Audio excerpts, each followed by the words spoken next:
And about the Charlie Kirk situation, man, I think something like this should never happen in our country. But content creators, man, you got to be paranoid at this particular point. We got into a time where content creators, we make money on these platforms. We become a target.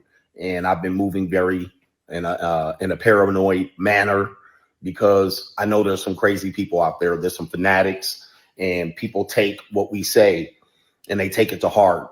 And we cannot control that. What we can control is protecting ourselves at all times. And you got to understand that when you move in public and you get off the internet and you get in a public setting, people can reach you and they can touch you. So you got to move a little bit differently when you're out there. You could talk that noise on the internet, but you got some sycophants out here that really can't control their emotions. And we have power. All right. We're changing the world, delivering our message. So you got to operate accordingly. I tell people around me, I'm paranoid because, I have to lock doors and I have to have alarm systems and I have to have, surveillance systems and live in gated communities and live way out where people can't find me as easy. And once they do, they're going to have to deal with something. And I also really selective of all the public appearances that I make. I would love to have meetups.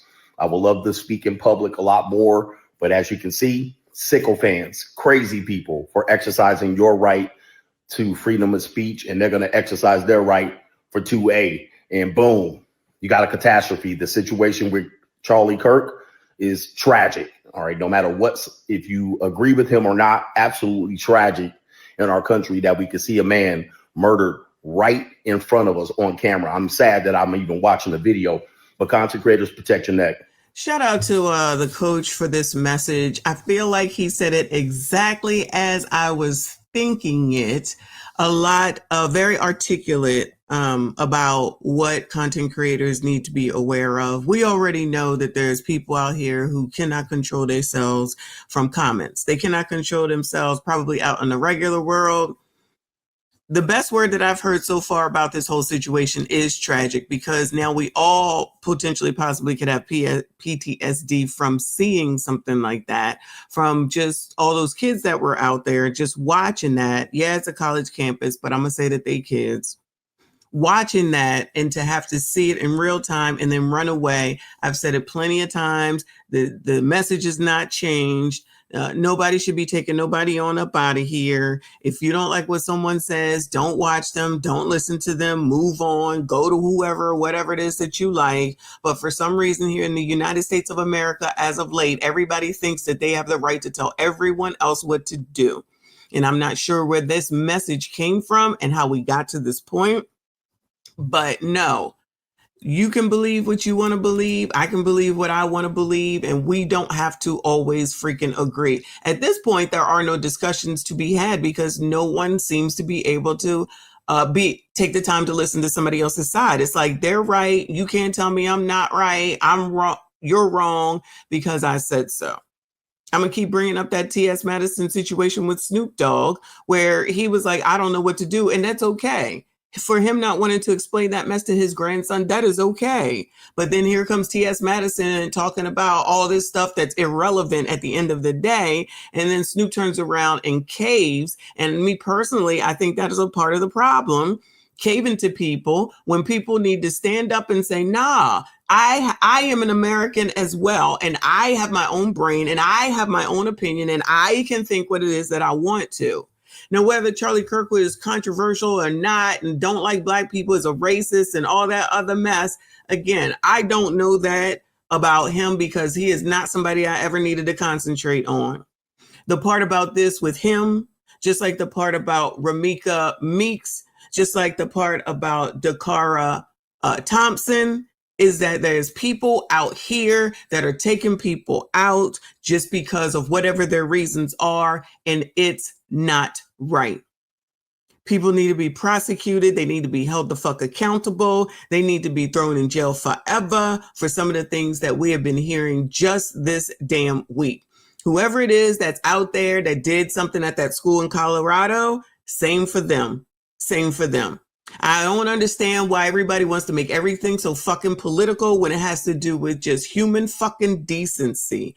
The rest of the world does not need to know your fucking tragedies. The rest of the world does not need to see that you are an unhinged person and you cannot keep it together. The rest of the world is not obligated to side with you because you think what you think, and you are not obligated to side with us because we think what we think.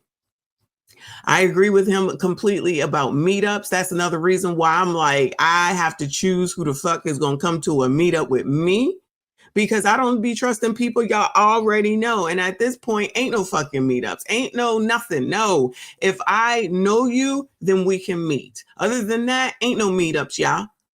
Ain't no meetups, y'all. No. People are too fucking crazy all over what somebody said, which makes no difference and no impact in their lives whatsoever.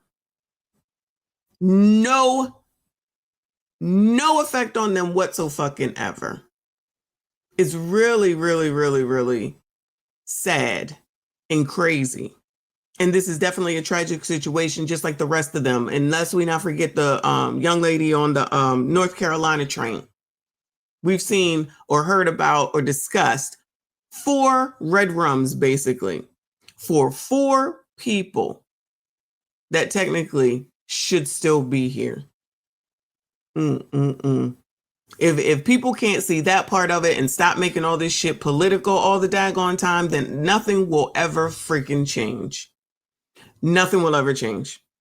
But shout out to Coach Greg Adams for this message. I agree with him 1000%.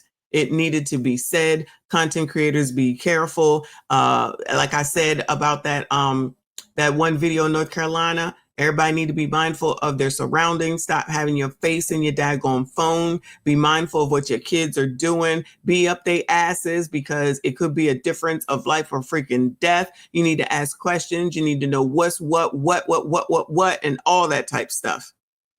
All that type stuff. I don't care. Call me whatever you want. If we ain't learning no lessons from any of this, then this is all a waste of time. This is all in vain. It's wrong. It's tragic, of course. But if people ain't learning no lessons from it, it's all in vain. Because basically that's what Coach just did, was give not the same lesson. He just gave a lesson, just like I said. If you're not going to learn from none of this, then what's the fucking point? Anyway, y'all let me know what you think. Make sure you hit the like button, subscribe if you are new. I see you all in the next one.